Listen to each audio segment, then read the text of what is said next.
Relax. I'm here to get you through this. It's going to be okay. What's that? That's the only pain you're going to feel today. That's it? You're putting me under? Well, not at all. By law, you're required to stay alert through the entire procedure. But we can't have you feeling a thing now. What if I don't want to? You will.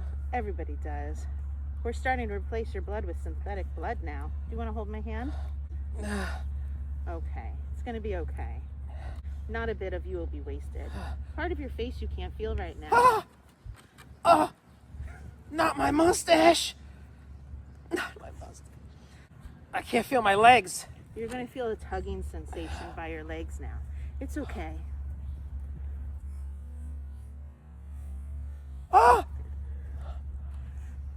It's okay. Just What was that? Just a little tugging sensation. Thank you, doctor. It's okay. All of you is going to a very wonderful place. You're helping a lot of people. I hate this. I hate you. I hate all of you. That's okay, dear. Oh, you have very nice abdominal muscles. Did you work out? Yes. Here, doctor, you need some help with that? Oh, very nice. No. Very No. nice. No, stop. Okay, we're gonna have to put your arms down now. I can't hold your arms anymore, okay? Why? What are you doing now? Just relax. What are you doing now? Relax.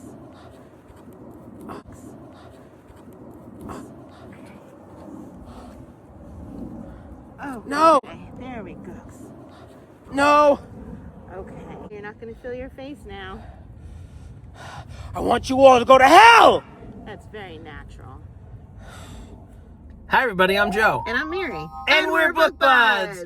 And today we are discussing Unwind by Neal Shusterman. We love this man. He's so good. We are so excited to have found this author and just have to keep going with more books of his. I would love to interview him, just find out where he gets all these crazy ideas. Yeah, these are some wild ideas, guys. So Neal Shusterman is the author of the Scythe series. And I mean, that series, it's just incredible where he took it. Really incredible. So Unwind, it's another incredible idea. It's Incredible. Just totally different, totally incredible. What would you like to say about it, Joe? Okay, it's a dystopian novel. It takes place in the future in the United States, and there's the whole pro-choice, pro-life war that happens. Yeah, he very much weaves political things into these books in ways that you're like, wow, this is so crazy and relevant at the same time. And it's just right, too. Yeah. It's not too much. It's not, it's just right. Right. So the war, it's like you have pro-choice, pro-life people are fighting the war instead of the North and the South or whatever, right? And there was a third leg of this war that you didn't necessarily know. They've hidden history along the way. It's just so intriguing to see the way people could, potentially take our craziness of today and explode it in the future into total nonsense. Total nonsense. Yeah. So they end the war by coming to a compromise where they ban abortions, but instead they can choose to unwind their children between the ages of 13 and 18. And what is unwinding, you mean? Harvested for all of their organs, their skin, every cell in their body, 99% of their body to be used. Will be used for another individual. For other people. Yeah. Now, life-saving heart transplant, sure. But cosmetic, I want a better eye color. Yeah. Or I just want a new arm. Yeah. I want a more muscular arm. Mine doesn't work as well. Yeah. That arm looks good. I want that arm. Take the arm. And they justify it. They're just oh, we're not killing you. You're living on in these other people, and you're giving to all these people in need. They're undead. They're chopped into all these little bits amongst all these people, but they're thought of as still alive. They're continuing to live on. Sick! Wild. How we justify our actions. Sick! Now, we've read books of, kids getting killed before, Hunger Games or whatever, and you're like, oh my God, kids killing kids. And you're like, this one, I'm like, oh my God, they're chopping it, but it's so good, guys. Right. It's so good. I mean, how different is this topic? Really? It's so unique. Really unusual. Yeah. It really is. So what I love about it is, let's say, you know, I get a hand from somebody else, that hand has muscle memory of movements that it did a lot in its previous lifetime. So like if I was a magician, if that hand was a magician before, then that hand on my body will do magic tricks. The other hand won't, but this hand will just like remember stuff that it was doing. So it can remember good behavior, it can remember bad behavior. Right. And I just think it's so incredible what he does. I don't want to like spoil it for you guys, but he'll take pieces of people and like put them together and have them impact the story in ways that's just like wow. Just really wow. Absolutely. Yeah. And this book was action from page 1. Oh, yeah. I was in it the moment I started reading. I couldn't believe what I was reading because they introduced this concept of unwinding. But the action, it was just event after event. It was just like, whoa, it was like a roller coaster ride. We start with the boy Connor, who is our main character, and I don't think he knew that he was going to be unwound, right? He like stumbled upon the paperwork. Yes. And the parents, like, they sign the order on your birthday or whatever, and then they come and the authorities come and they collect you on a particular day. Right. So he saw he was scheduled to be unwound, and his parents didn't know that he knew, and so he was like Was he misbehaving? He had been misbehaving his whole life, and then he started trying like to behave good to make them feel bad about this decision to unwind them. It was wild. And he's like, all right, I've decided I'm not going to be unwound. Like so many people, they go silently, and you know, it's like a part of culture now that, you know, you're going to be unwound, so you go. But he's like, I don't want that. And so he tries to convince a friend, come run away with me. But she's not scheduled to be unwound. And so at the last minute, you know, he's off on his own and he's disappointed and he's just AWOL running out in the world. He escapes. And like doesn't know what he's doing, where he's going, and hits like an almost oh my God, and then another oh my God, and then a whoa. And then a whoa my God! Put them together, whoa my God. Yeah. It's crazy. His path is incredible. So it's a series. There's 4 books. There's 2 novellas, I think.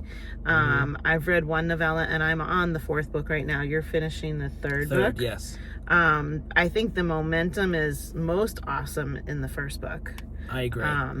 I'm still interested to see where the 4th book ends. I'm wondering if the last book will be like, you know, another amazing, like, whoa, this is where we came, because in Scythe, he did that each book of the way in Scythe.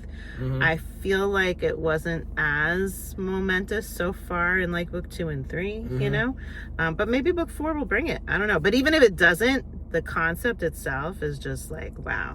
So when I first started, I was like, is this going to beat out Scythe as like my favorite Neal Shusterman? Right. And that's what I've been thinking about this whole time. Right. And I guess I can't say that fully until we're finished. We don't know. Like, but where I'm at right now, I'd say Scythe beats it out. I agree. But I'm to be determined for when we finish it. But it's definitely a close second. Yeah, but go ahead. But there's so much to say. Well, I want to talk about Lev. Go ahead. Oh yeah.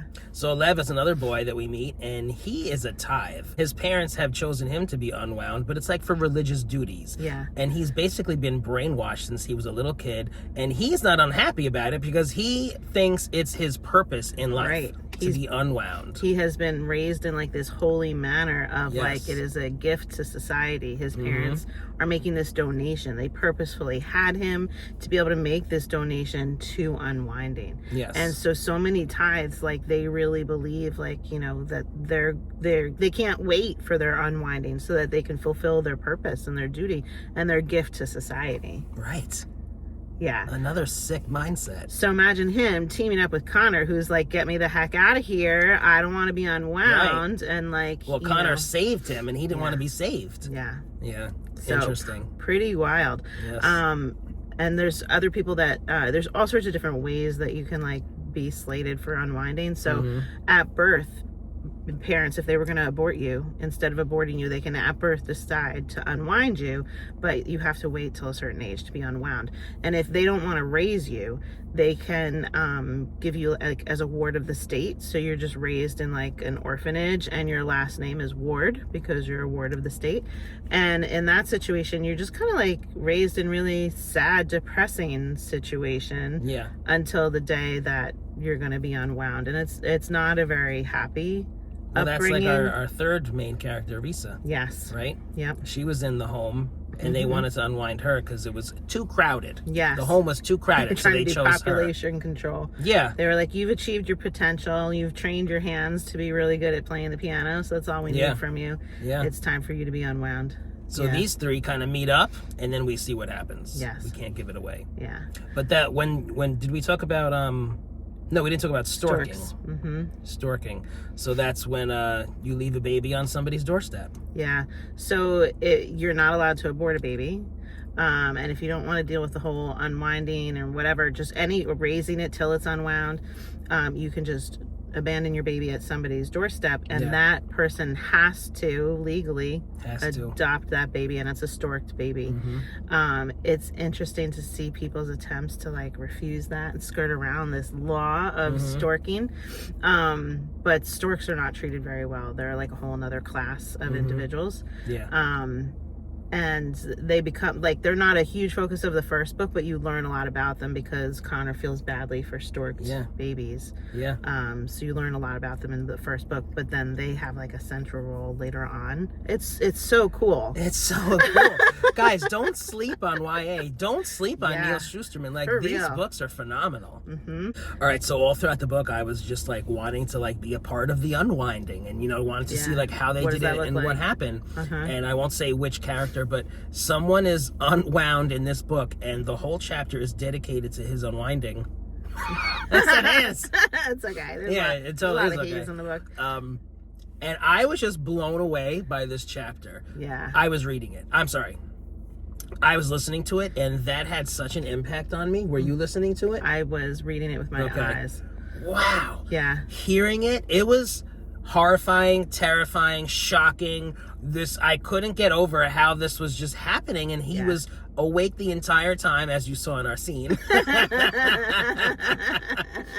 But it was so freaky. It was like very like Twilight Zone. I have to like listen to that chapter. Yeah, I mean, our scene did not do it justice. No. When I was looking at like went back to it to review it for writing the scene, I was like, oh my god, this scene, it really was incredible.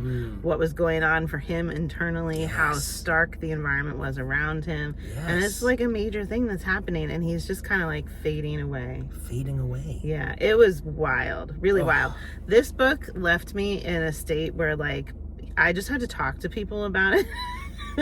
And I don't normally like just talk to people that aren't readers and be like, oh my god, I'm reading this wild thing, and I was doing that a lot while reading this book, and being met with, oh my god, what are you reading? Because it's so peculiar, but really, like, wow, I'm gonna make definitely one of my kids read this series. It's so good. Really so good. So have you guys read Unwind? Have you read Neal Shusterman? Like, tell us what you think. It's so good. If you're enjoying Book Buzz, give us a thumbs up. And share us with your friends. And subscribe to our channel. Book Buzz! I was like, I'm just going to keep going because she kept going. Should we redo it or no? Okay. Oh, you want to just like have our usual in there? Be a lot of chaos at the end. Just leave it. We can leave it, or we can redo it. Let's redo it. Let's redo it too, just in case. If you're enjoying Book Buzz, give us a thumbs up and share us with your friends. I hear thumbs up. Great, I know, me too. Thumbs up. Now I'm like over-emphasizing knife. With your friends. Okay. Book Buzz. Did you read this book? Let's chat about it. God, don't take my nuts. Oh. I'm doing nothing. Oh. Like, if I'm squatting and I'm like, there. No. There, you poor thing. And then it hurts. I'll have to like reach down. I can't reach effectively to the basket. I'd have to. All right, so hold my hand here. There. Everything's great. And then I reach. Thank you, doctor, for the foot. What are you doing? Where it really needs to be is like right here, man. Right in my pelvis. Right in my crotch. Put your knees together. Why, that's not seen? No, that's not seen. Oh. And then... Yeah. Okay. Perfect. See, we make shit work on Book Buds. You need a basket in your crotch? Put a basket in your crotch. Here, put one of these on. This is it then? You're putting me under? Oh. That's the only pain you're going to feel today. That's it? You're putting me under? These cheap-ass mustaches. Do you want to hold my hand? It's going to be okay. That's not the hand I want. Okay. All right. Say it again. Do you want to hold my hand? Okay. It's going to be okay. And you can say, then you say, I can't feel my legs. Okay? Okay. Or you first say, my face feels funny and I can take this. Okay? I'll say, Actually, be funny. You take the mustache as part of the unwind. That's what I meant. I love that. I feel, ooh. You're going to feel a green screen dropping on you. Yeah. I'm surprisingly very relaxed in this chair. Ready? Yeah. I'm so ready. Hi, everybody. I'm Joe. Wait, but the car, is it making more noise than usual? It's kind of revving. Yeah. Okay, it stopped. Is it because the air conditioning? I get ready. My show face. Okay. Okay, now we're ready? I think so. Okay. I just want to laugh. We're fun.